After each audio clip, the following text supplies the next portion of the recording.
喂，你有冇咧試過咧老細前一晚 WhatsApp 你，然後咧就話喂聽日佛誕啊，不如你翻下啦，補翻錢俾你啊？呢個説話可能犯法嘅噃。係啊，今日我哋就同大家講清楚法定假期，僱主究竟可唔可以叫你翻工呢？翻得又點補呢？唔翻又會點呢？仲有2個真實案例，睇下法庭點分被逼定係自願喎。先講下法律底線啦。僱傭條例第39條寫明，僱主一定係要俾法定假日嘅。冇錯。咁第40條 A1咧都講得好清楚嘅。咁唔可以用錢嚟代替假日。僱員都唔可以話啊，俾錢我未翻咯。呢句説話都係犯法。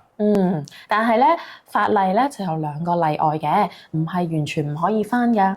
係啦。第一個例外咧就叫做另定假日。即係僱主可以叫你法定假期翻工，但係要補翻假，而且要跟足2個條件。第一個條件就係補假要喺法定假日前後60日之內，第2個條件就係要事先通知你咯。冇錯啦。通常咧就係有時效嘅。如果係補假喺法定假日之前咧，就要喺法定補假之前48個小時就要講。咁如果係補假係法定假日之後嘅話咧，就係喺法定假日之後咧48個鐘頭之前就要講。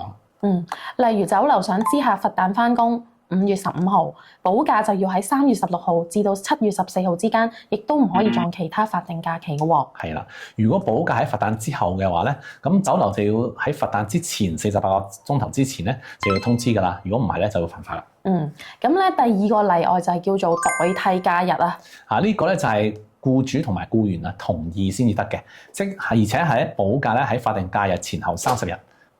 好啦，例如咧管理處5一勞動節發現冇安排另定假日，咁就要同保安傾啦，喺之後30日內揀1日補翻。又例如咧清明節 A 咁啊，員工咧就話原本有另定假日，臨時咧要頂加，咁如果 A 肯嘅話咧，咁啊就可以喺3日之內咧就揀翻補假日嘅。咁如果跟唔足法例會點咧？僱主可能要賠錢啦，仲可能犯刑事罪㗎。咁啊，僱傭條例第63(4)A 咁啊講咗冇合理辯解而冇俾假期咧，其實係犯法嘅。僱員咧亦都可能犯法嘅喎。如果收咗錢代替假日咧，第63條5咧亦都話喺呢個係犯法，最高罰5萬蚊。不如我哋講下真實案例，睇下法庭點判啦。咁啊，第一單啦，咁啊李先生，咁啊公司拖咗5個員工2個月嘅糧，咁佢係董事咧，佢就話冇錢，自己都反對過添啊，但係中院啊最後唔收貨，話公司有錢俾其他開支，冇錢俾人工，係有計劃咁樣剝削員工，唔係合理辯解。仲因為佢冇證據證明自己反對過喎，最後仲要俾11萬罰款啊！第2單咧就係有個申索人咧就話自己3年咧都冇公眾假期嘅，係放個假被逼翻工啊！但係3個證人入邊咧，有2個話公司文化係會翻，但冇人因為拒絕翻工而被炒喎。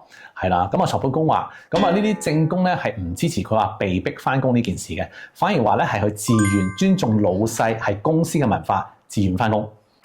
結果申索就被駁回啦。係啊。嗱，講到尾，香港其實咧就另外仲有好多家庭咧係有請外傭姐姐㗎嘛。最常見嘅問題，可唔可以俾錢代替假期啊？答案係唔可以嘅，法定假日係唔可以用錢買嘅，係犯法嘅。但係可以喺法定假日前後30日之內，雙方同意安排替代假期。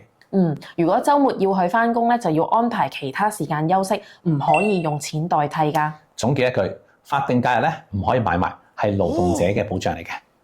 僱主咧要守規矩啦，僱員要知道自己嘅權利，唔好俾人一句話補錢啦咁就算啦。呢啲事情咧每日都會發生，僱傭雙方真係要諗下點樣保護自己嘅權益㗎。識唔緊要，問律師。